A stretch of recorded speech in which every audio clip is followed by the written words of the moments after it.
Do you get somewhere that sort of they've been sort of written overall, but a bit kind of quoting people, which is rather bizarre. This is the normal-ish way of doing it.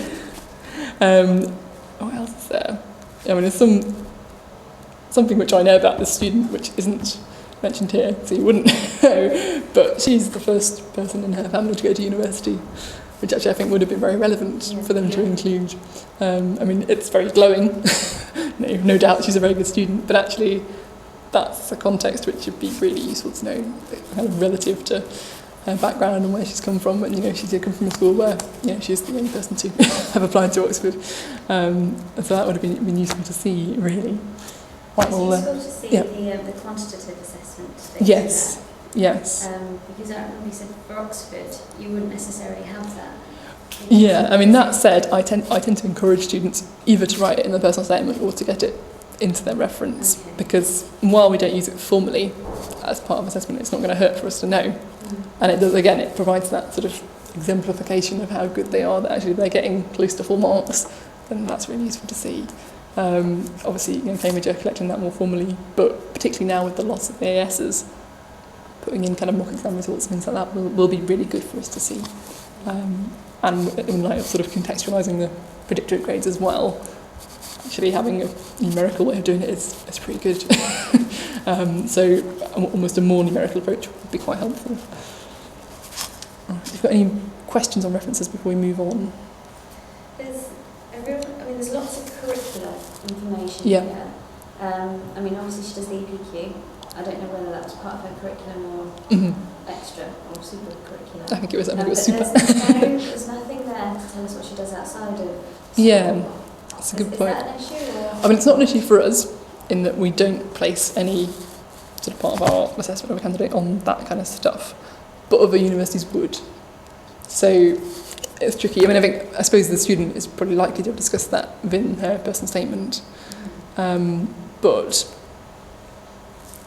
yeah, if there's something that's relevant. I mean, I would say if it's a case of not having enough space and you want to actually just say, well, then we're going to cut out the extracurricular stuff because we're going to give as much space to academic things as possible, I'd say that would be a good call. But if there is the space to do it, then that's going to be useful for other universities because that will form part of their selection.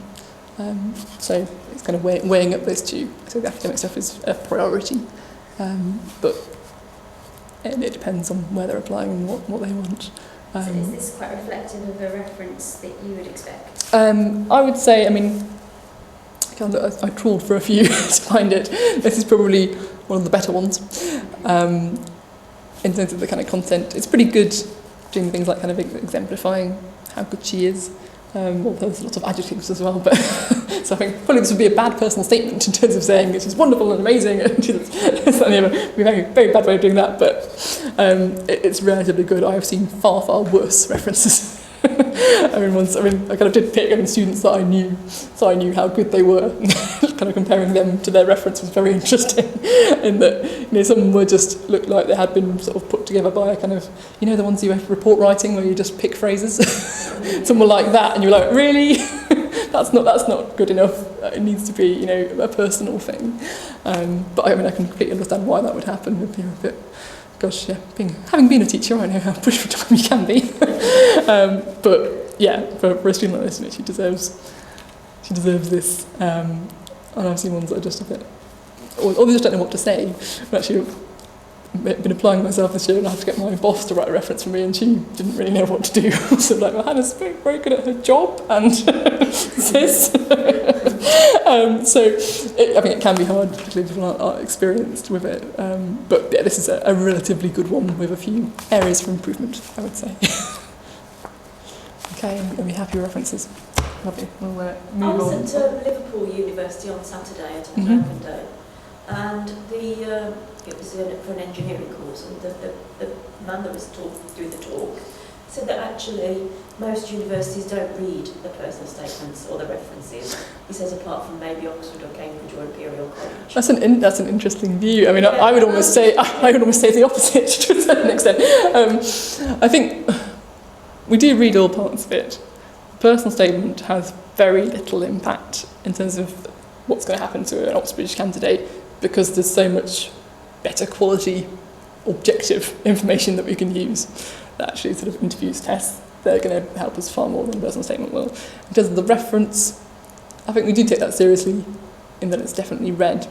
But again, it's not necessarily going to, in fact, it probably will not make or break the application, because it could be written wonderfully and it could be a bit of a mess, and actually you can't, it's not very objective. And so it's helpful, it informs us a little bit. I mean, it's more, almost it is the cases of the kind of background information that actually knowing that she was the first in the generation to go to university would have been really interesting for us to know. So it's almost those bits of information that are going to be useful. But I'd say, yeah, almost the reference is more important than the personal statement for us. In terms of how universities view it, it's a big variation in how seriously parts of the application are taken. I know that Imperial, for example, mark personal statements, that students get a score. Really? Yeah. So I usually go with the line of, it's not hugely important for Oxford, but please take it really seriously, because it could be really important for where you're applying. I mean, I know some of the universities I'm applying to, Warwick doesn't read medical personal statements at all until after they've given an offer, and then they look to check you've done your work experience. And so it's a different kind of purpose for them. I think some have stopped because, I mean, it's very labour intensive and Yes. doesn't actually give you very much information. It's not a very accurate measure. Yeah. You did say that sometimes they use them in case the grades, the predicted grades. Yeah. So if there's any kind of discrepancy there, you can kind of see, and it can explain. And I mean, yeah, we would look at that. And I mean, if, for instance, but usually that's picked up on anyway. If we had a student who was applying who hadn't been predicted the required grades, we usually just call up the school. Unless, I mean, we'd probably check the reference first. But actually, you'd want to have got a more in-depth discussion about, okay, what's happened here? Is this a mistake? It's not a mistake. And we do check that. But yeah, I'd say, I mean, I think more universities are moving towards having less emphasis on the personal statement, and people are getting more and more help with them. There are schools who have people like doing an hour a week on them for the whole of year 12, which is ridiculous, and it really isn't that important. And or indeed other people write them for them. So it's just, it's a bit of an interesting one. But I mean, it has its uses for us. For our main use for a personal statement and a reference to a certain extent is seeing what a student's interests are within the subject and checking that they know what they're applying for, and that actually, but you do get kind of, obviously they haven't really got the hang of what the course is. We had a student who didn't get in for law, and I was giving her some feedback because she was kind of asking, I don't understand why I haven't got in, and I kind of was like, I looked at the sort of scores and things, and it was kind of okay, it wasn't amazing. I was like, well, this isn't sort of drastically bad. But I kind of did read her personal statement, which I don't think had made or broken her application, but it was clear that she didn't know it was in the course. She'd written a very heartfelt piece about why she wanted to be a lawyer, but all the stuff she was talking about was completely irrelevant to the course content, and actually that would be kind of quite off-putting as a personal statement. So it might not have been the reason that she didn't get in, but that kind of clearly showed why she wasn't a really viable applicant. So if they're applying for several different institutions, they have to try and make their personal statement fit. Yes, it's quite tricky. I mean, and as you say, the courses are very different from one institution to another. Yeah, it's all a bit impossible. I mean, usually the advice I give, actually, because again, we're not really going to throw out an application based on the personal statement, is if they're applying to different places, which are the places other than Oxford, and there's going to be different courses there, as long as they make some reference to every aspect in our course. It doesn't have to have equal weighting within it. So a good example is joint courses, and they're applying for single courses elsewhere. It doesn't have to be 50-50.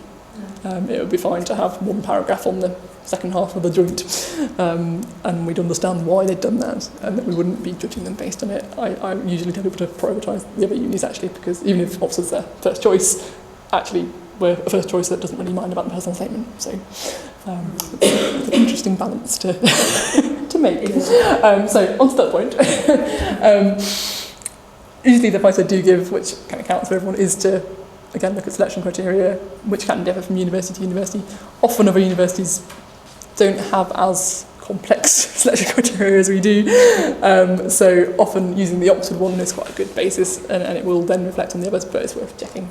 Talking about the sort of supercurricular stuff, again, there's an understanding here that not every student is going to have the opportunities to do these sorts of things, and we've had brilliant students, apply who really have come from very deprived backgrounds, it's not like their parents are taking them off on educational trips, but we had one lad who, had him for interview, and he had bought like books from Oxfam on history and sort of read them and gone, saved up his pocket money to buy them and stuff, and actually there are ways of doing these things which are actually all the more impressive for the fact that they've managed to do it, or going to the library and obviously sort of insatiable thirst for knowledge or whatever. It sounds a bit ridiculous, but it doesn't have to be impressive sounding stuff. It doesn't have to be that, I went and did a month's work experience in a fancy hospital or whatever. It's more the intention rather than the act in itself. And I think it's just, seeing that there's more beyond school, and that is something that some teachers can support, but obviously I know that teachers don't necessarily have the time to do so. I've been in that position myself.